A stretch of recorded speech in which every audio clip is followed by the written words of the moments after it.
Space, the final frontier.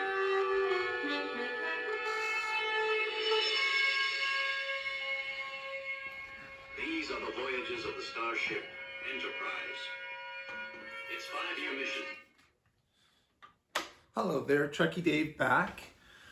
So today is episode 26 of my channel. Okay, so kind of funny today, weather-wise. So we live in Alberta, Canada. Weather-wise, it's minus 37 today, with a wind chill factor of minus 42.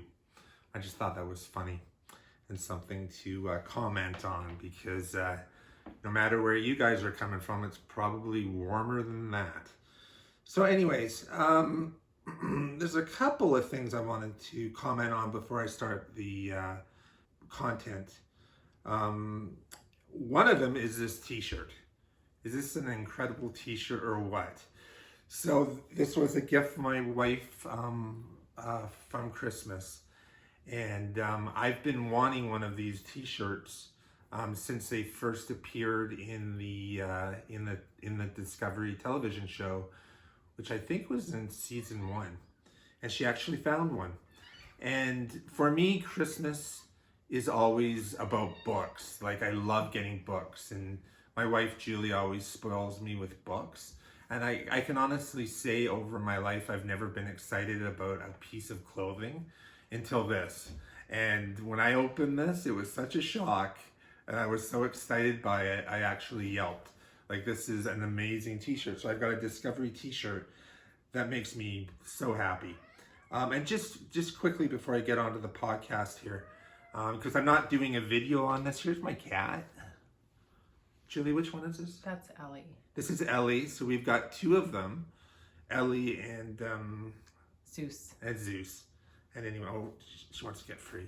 But anyways, we've got two of them, and they're relatively new. We got them right before Christmas. They're like, what, 4, maybe 5 months old now? Yeah, and they've been a great addition to our house. They're a couple of little cuties. So with Discovery, I just wanted to quickly comment on it, because I've done a Discovery video in the past. So I'm not going to do another full video on Discovery, because I've already covered off my thoughts on Discovery. And if you watched my previous video, you know that I like Discovery. I'm a fan. I think it's been a great show. Not every season has been perfect, but I thought last year the show improved dramatically. And this year, I feel like the show is blowing it out of the water. I love what they're doing right now with season 4 of Discovery. I think it's been incredible. And the thing that I've liked the most about it, not only do I feel that the writing of the show has improved dramatically, but I love what they're doing with Captain Michael Burnham. I absolutely love it. For me, the best Star Trek was always the original series, and a big part of that was Captain Kirk. I don't think there's ever been a captain. Like, I liked Jean-Luc Picard and Patrick Stewart's portrayal, but he was more of a manager, like a 1980s corporate manager kind of a guy. And I liked the Captain Kirk, William Shatner, alpha male portrayal, 1960s John Wayne kind of portrayal of Kirk. And interesting enough, I think they're kind of doing that with the Michael Burnham character. And it makes sense to me that to have a female character in that kind of alpha male sort of role, because I think if you tried to do that in this day and age with a male character, I think there would be some pushback on it. That, you know, this is a toxic male character sort of thing, just in the times that we live in. And the fact that they're doing it with the Michael Burnham character, kind of setting her up as that alpha male who kicks ass and gets shit done, I love it. I love the portrayal. And I love things, like really subtle things, like Mr. Saru, like Mr. Spock. Like, I just love it. I mean, it's a subtle little thing, but I think it's just working so well. I love the new uniforms, and I love the whole, I really didn't think when at the beginning of this, when when we found out, or when I found out that there was going to be some kind of a season-long catastrophe arc. I was quite negative about that because I wasn't overly happy with what ended up happening with the burn.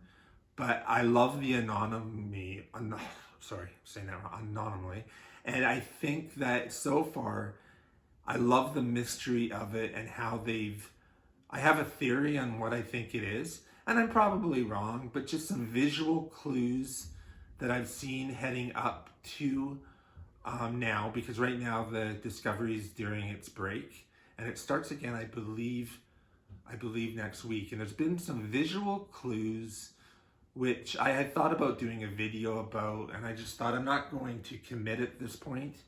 So I'll just quickly tell you what I think it is. I think it's V'ger. I think it's V'ger coming back. That's what I think is happening here, without going into any details. If I end up being right, that would be awesome.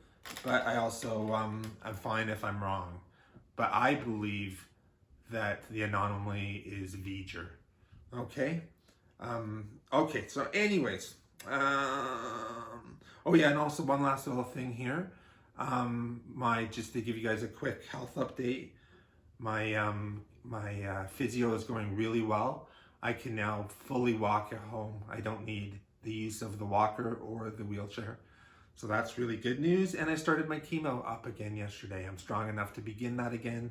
So my chemo has begun. Okay, so that's good. So that hopefully will overall extend my life and help and everything. So those are a couple of good little updates to give you guys. Okay, so this is episode 26. And what this episode is going to be about is the original King Kong movie. Now, this is a topic that is, how would I describe it, really close to my heart. I love this movie. This movie is part of that rewatchability thing that I spoke about it on a couple of episodes ago. I've seen this film, wow, probably, and I don't think I'm exaggerating here to say I've seen it probably over 30 times at least over my 52 years. I love this film, and why this film is so close to my heart is because this is, I believe, and I'm not 100% sure on this, but I'm pretty sure that this is the first actual film that I ever saw. And it would have been on television back in the 1970s, but it's the earliest memory I have of seeing a movie, like a movie. This, and I would say probably The Wizard of Oz. But this has always been one of my favorite films of all time, and I never get bored by it. I absolutely love this film, and it's one of my earliest memories of watching this film as a toddler, like as a small child, and actually being kind of scared of this film. King Kong and Skull Island in particular scared me as a child. It's such a well-realized film. Skull Island and the creatures in it. It's so incredibly well done. And I do remember being a child and being scared by it, feeling like I was on Skull Island, kind of like when I watched Wizard of Oz for the first time as a child, and feeling that the witch was coming after me, because again, that's a really well-realized world as well, Oz.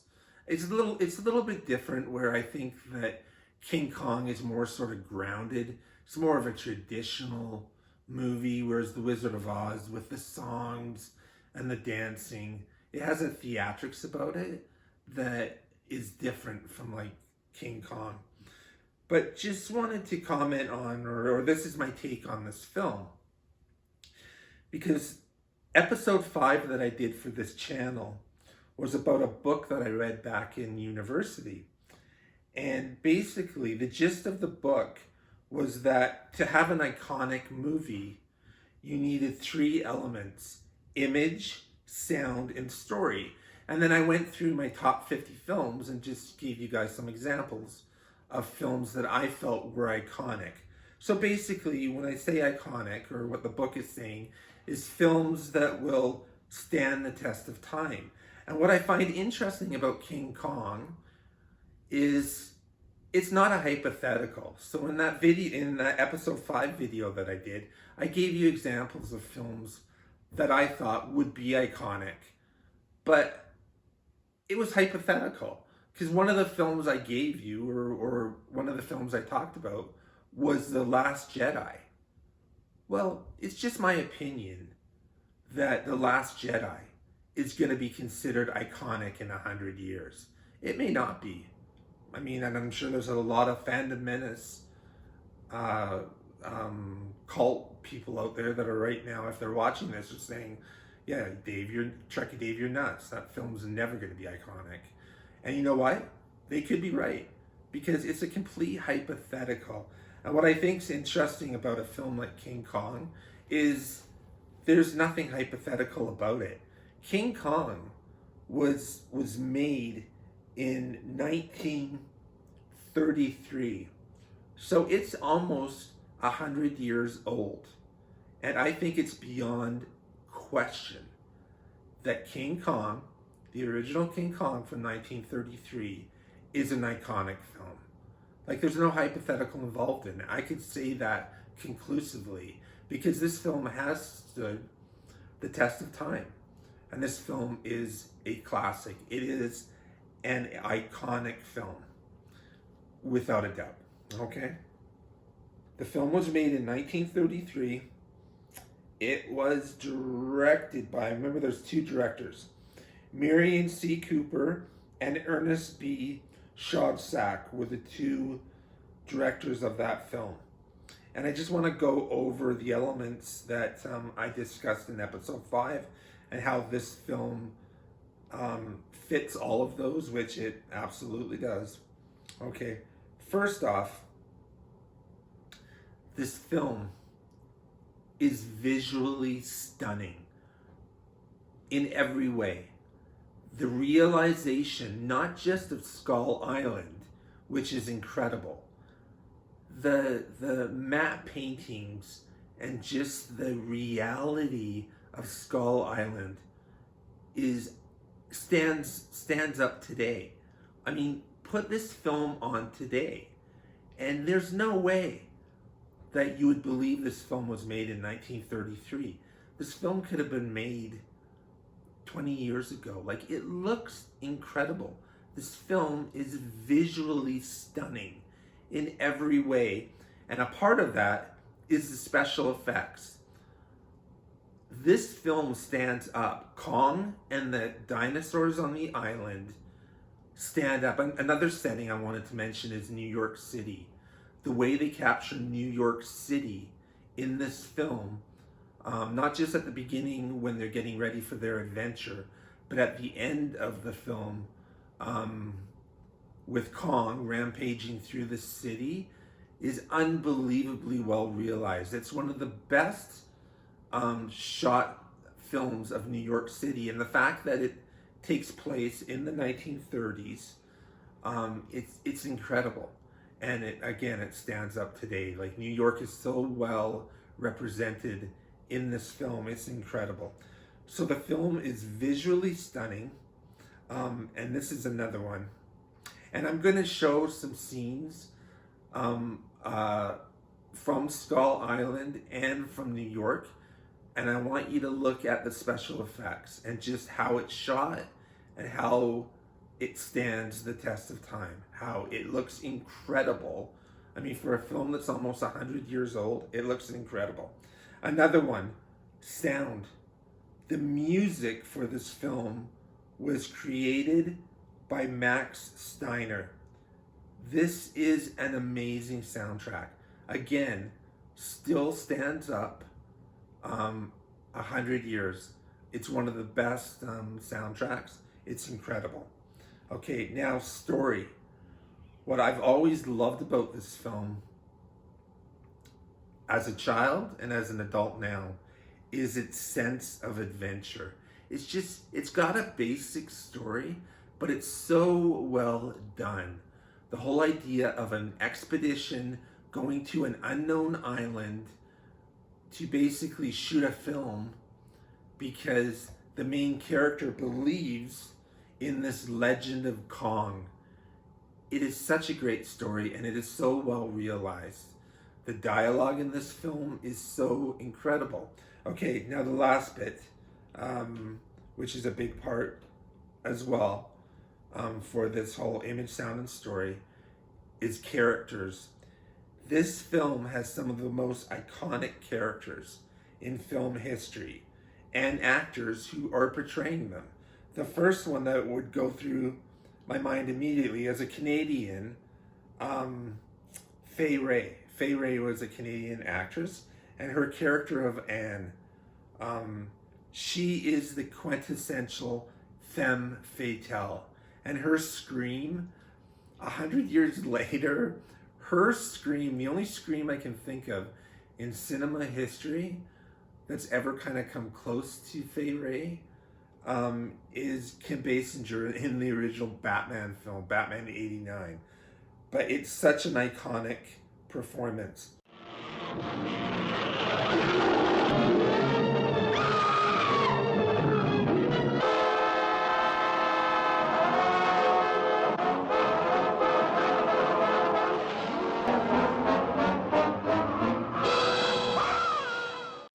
Another one, a big one, is the character of Driscoll, played by Bruce Cabot. Okay, again, if Fay Wray set the portrayal of the femme fatale, Bruce Cabot set the portrayal of the classic leading man, the classic leading adventure man. He is so good in the role, and again, it would set that portrayal for up until now. He is the leading man. Anyways, and the other one, the alpha male character, which is Carl Denham, who was portrayed by Robert Armstrong. Incredible portrayal, and so well done. Okay. The setting, Skull Island, New York, equally well realized. Truly a groundbreaking cinematic achievement, a cinematic masterpiece, and part of my unlimited rewatchability films that I've spoke about before. The T-Rex fight is incredible. Like when Kong fights the T-Rex on Skull Island, it's a great cinematic moment.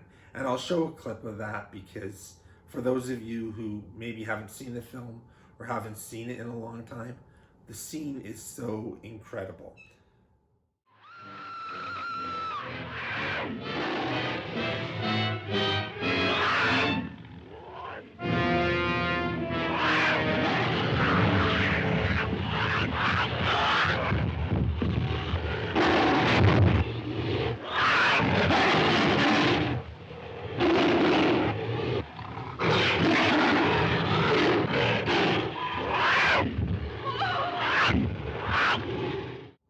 My favorite actual scene in the film, though, is the tree scene. So that's where our main characters who are trying to find Anne, they go across the tree and Kong appears. Hey, honey, how you doing, baby? Hi. So our main characters go across. You're okay. Our main characters go across the tree. Kong appears, lifts the tree up. There are so many elements going on here because obviously it's a miniature Kong, but the actors are live on a set. They're somehow moving the tree. This is 1933, and the part where he's moving the tree and the characters are falling off down into what's called the spider pit at the bottom. It's such an amazing scene.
last but not least, and this is truly an amazing sequence, I'm going to show a clip of the tree scene, but also of the Empire State Building, where Kong is attacked by the biplanes and where he is killed.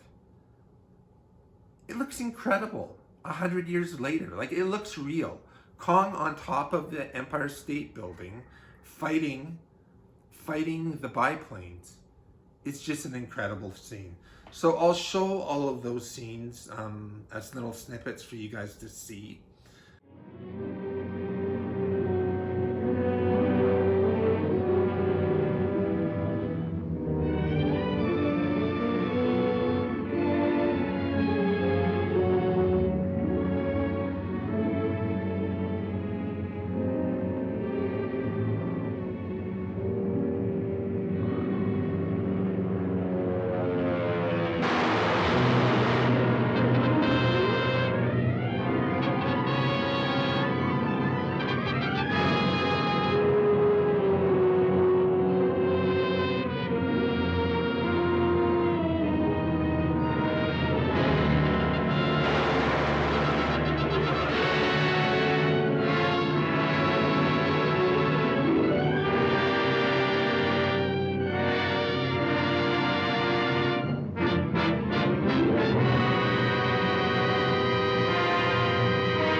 And like I was saying before, the only other films that I can kind of think of, or a couple of films here that go through my mind that I can think of that are kind of similar to Kong for me were, well, one in particular, the other one I'm not sure if I would call it iconic. And I got an interesting thing to say about that as well. But The Wizard of Oz came out in 1939, so it's a little bit later than King Kong, but not by a lot. And the quality of The Wizard of Oz, it fits all of the iconic things. And the fact that it is a partially color film as well makes it even in some ways more revolutionary. So The Wizard of Oz was directed by Victor Fleming. An interesting story I have about The Wizard of Oz. I remember having a conversation, my wife's best friend, Pat, we were having a conversation years ago where we were talking about films in general, and she had mentioned that she didn't like The Wizard of Oz. And I was like, really? I've never met a person that didn't like The Wizard of Oz. That's interesting. But one of the things I found very interesting about it is I had made a comment to her that The Wizard of Oz was so groundbreaking for a film that was made in the 1930s. And she actually thought the film was made like in the 1970s. And I said to her, I'm like, well, you know, that should be an indication to you, like, even if you don't like the film, of just how groundbreaking that film was. The fact that a film in the 1930s technically is so strong that you thought it was the 1970s, that's an indication to me that even if you didn't like the film, you at least sort of respect the film. And another film that I would mention, but I don't think it's iconic, but I'll just mention it because it was a film from my youth that I loved, but I don't think it hits the level of either The Wizard of Oz or King Kong, obviously. And that would be Chitty Chitty Bang Bang. Sorry. Chitty Chitty Bang Bang. So Chitty Chitty Bang Bang came out in 1968. And that film was directed by a gentleman named Ken Hughes. And that film, of course, has Dick Van Dyke in it. And it's a musical like The Wizard of Oz. And it's a neat film. I love the scene in that film where the evil villain character is hunting the children. That is one of the creepiest, and I remember seeing that as a child and being very creeped out by it.